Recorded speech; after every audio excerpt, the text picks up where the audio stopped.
Hani sa më shumë bukë misri, ja përfitimet e mira që do të keni.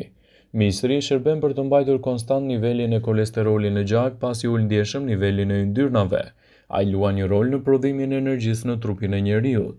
Misri është një burim i vërtet i proteinave dhe vitaminave. Në një studim të bërë tek meshkujt të cilët kishin kolesterol të lartë pas një trajtimi me produkte misri si dhe ushqime të ulta në yndyrë, u arrit në rezultate mjaft të kënaqshme. Misri është një burim energjie sepse përmban vitamina B të domosdoshme në trupin e njeriut. Në vendin tonë dhe rajonet që përdoren në veçanti ka zënë buka e misrit dhe gjithmonë rekomandohet për njerëzit që vuajnë nga hipertensioni. Ekspertët këshillojnë konsumin e bukës së misrit në dietën tuaj të përgjithshme, sidomos te njerëzit të cilët do vuajnë nga problemet e hipertensionit. Shtimi i bukës së misrit në përditshmërinë e recetave tuaja ditore mund të jetë një nga zgjedhjet më të mira dhe më të mençura që mund të bëni, sidomos edhe kur vuani nga ato shqetësime të cilat i përmendëm më herët.